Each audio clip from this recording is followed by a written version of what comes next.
Welcome back mga kasingko. Yun, ngayon, mayroon tayong gagawin na para sa alaga natin. Kaya makapansin nyo, mayroon tayong tubig. Tsaka brown sugar. Ito yung negro, hindi ito yung wash. Ito yung brown sugar na negro. Tsaka mayroon tayong 3 Yakult.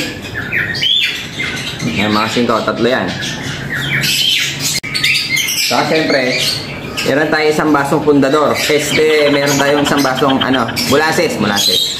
Kasi ko molasses yan. Molasses, hindi pundador, molasses. Ngayon, alam niyo na siguro kung ano gagawin natin mga kasingko.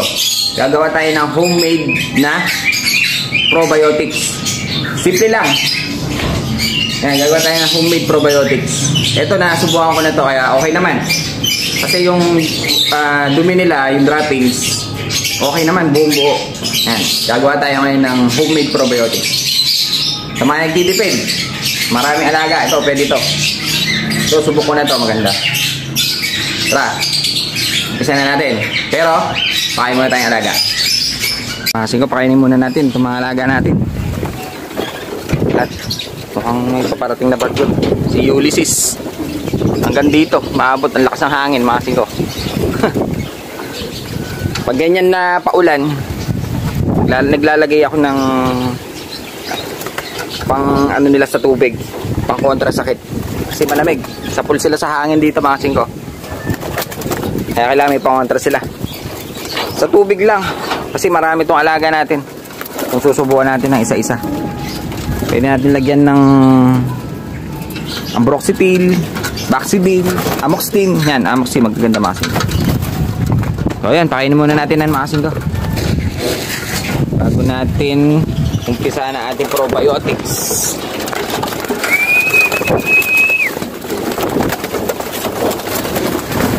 Mga kasingko, gutom na.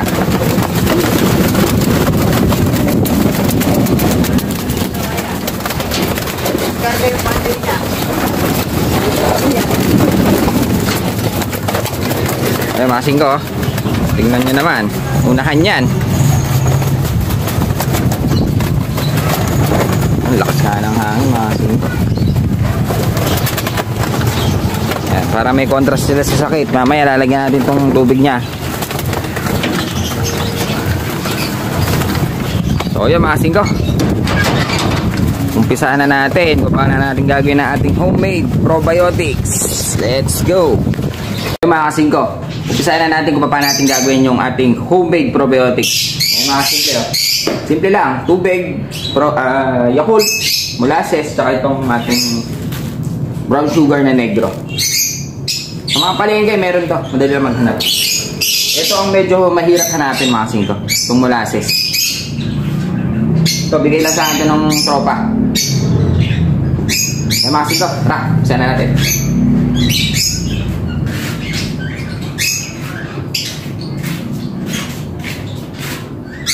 So mga kasingko, unang lalagay natin itong Yakult. So mga kasingko, i-shake lang natin para makuha natin lahat ito. Kasi yung itong mababa kasi dito yung timpla ng Yakult. So mga kasingko, lagay natin dito sa mineral. Mga kasingko, ganito lang simple. Pwede nyo subukan sa inyo, sa bahay nyo. Ito yung simpleng probiotics.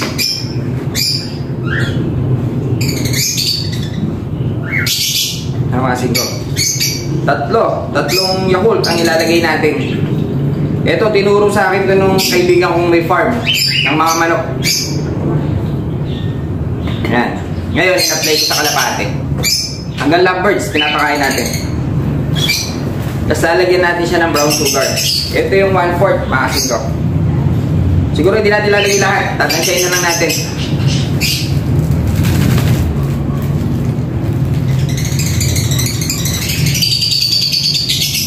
Medyo malagkit ito eh. Kaya nahirap ibuhos.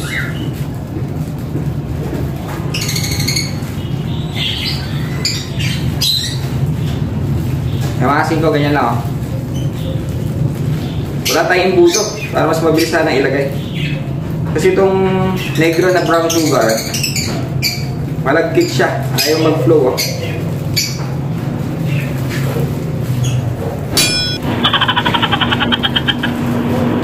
Siguro kalahati nitong 1/4 ang ilalagay natin. Importante ito mga singko sa probiotics. Lalo na ito. Mga singko. Ganyan lang. Napakasimple. Wala kasing assistant ko si James Reid eh.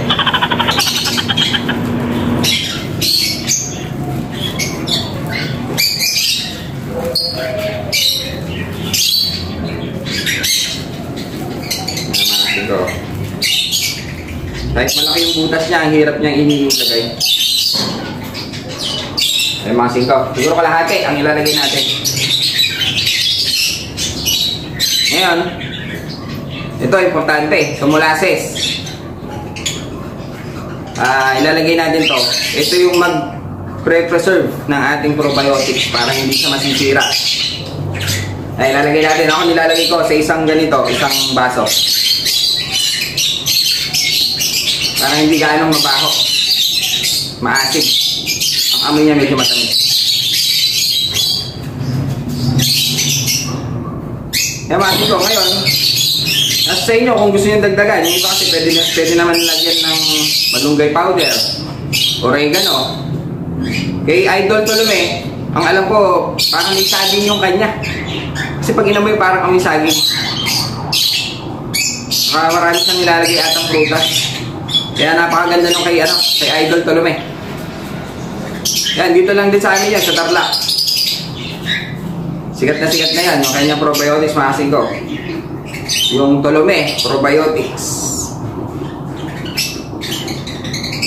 Alagang Tolome. Pero yung sa atin, gagawa lang tayo ng simpleng homemade probiotics. Na pwede naman pang pang araw-araw. Mga singko. Kasi nasubukan ko to yung droppings niya o yung dumi. Pag nakita mo, buo rin siya. Buo. Kaya mga singko, ganyan lang. Tatakpan nyo siya ng walang singaw. Ay, hindi pa pala natin nahalo. Kaya haluin muna natin mga singko.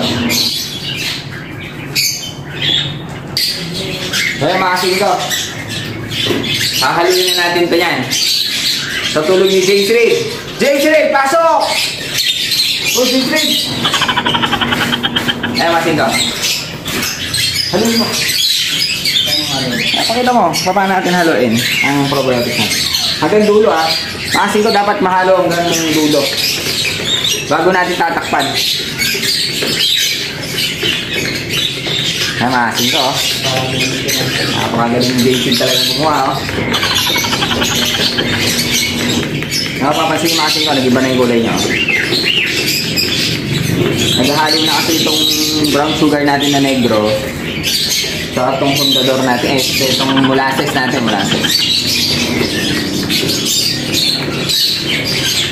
Speaking of fundador mga singko,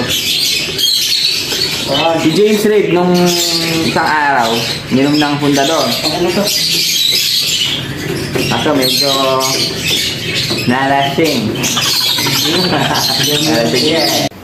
Yung mga kasingko, si James Reid minom ng fundador, mukhang lalasing. Tignan natin. James Reid, oh, nahulog ka pa. Ala ka na, tetay. Lasing. Lasing ka eh.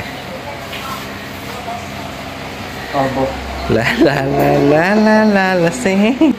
Di ako lasing, no? Lasing ka eh. Nahulog ka nga sa kama eh. Na-roll over lang ako. Namin Alfonso. Ay. Oh, tingnan mo. Alfonso. Fundador yung ininom eh. Sus! Hindi ako lasing. Kaya mga kasingko. Yan, ganyan lang mga kasingko. Pag na-mix nyo na siya, takpan natin yung walang singaw. Yan mga kasingko. Yung walang singaw, takpan nyo. Ngayon, lalagay natin to doon sa medyo hindi naiinitan para hindi siya masisira. 4 days. 4 days ko siyang binuburo mga kasingko. So, bali 4 days natin siyang buburuin. After 4 days, ang mangyayari, lolobo siya. Kaya pag binuksan mo to, ang tendency talagang sasabog. Kasi pag hindi nyo siya binuksan ng dahan-dahan, sisirain nyo itong nalagyan mga kasingko. Ibig sabihin maganda yung probiotics natin pag ganun. Saka yung amoy, pag hindi mabaho, okay. So mga kasingko, ang bango niya. So yung mga kasingko, ito, okay na to. Lalagay lang natin sa isang tabi, yung hindi naiinitan. Parang ganito, dito lang. Kahit dito lang sa tabi mga kasingko. Basta hindi siya naiinitan. Okay na yan. Medyo malamig mga kasingko. So yun mga kasingko. Okay na. Nakagawa na tayo ng homemade probiotic. Ngayon, after 4 days, titignan natin sa ulit kung okay. Saka natin sa bubuksan. Ayan. Mas okay sa ibon kasi may probiotic. Maganda sa sa digestion. So yun mga kasingko. Balikan natin after 4 days. Ngayon mga kasingko, after 4 days, try natin buksan tong ating ginawang probiotic. Tignan natin kung okay. Tara, open natin. So yun mga kasingko, tignan mo, tumapon na. Overflow siya mga kasingko. Yung sabihin maganda mga kasingko. Ngayon mga kasingko, okay na. Nalinis na natin. Nakita nyo naman, pumutok pa.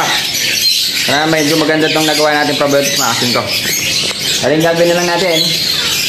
Ito na siya, malinis na siya. Ito na natin ilagay sa mga alaga natin. Ang halo ko kung mga kasingko, siguro 5 pakit nito. Sa 1 litrong tubig ang halo ko. Pwede ko siyang gamitin ng 3 times a week. Yung iba araw-araw. Pero ako 3 times a week lang. Kasi meron akong araw na naglalagay ako ng mga prevention ng gamot. Okay mga kasingko, sana may natutunan kayo mga kasingko kung paano gumawa ng napakasimpleng homemade probiotic. So yun, thank you.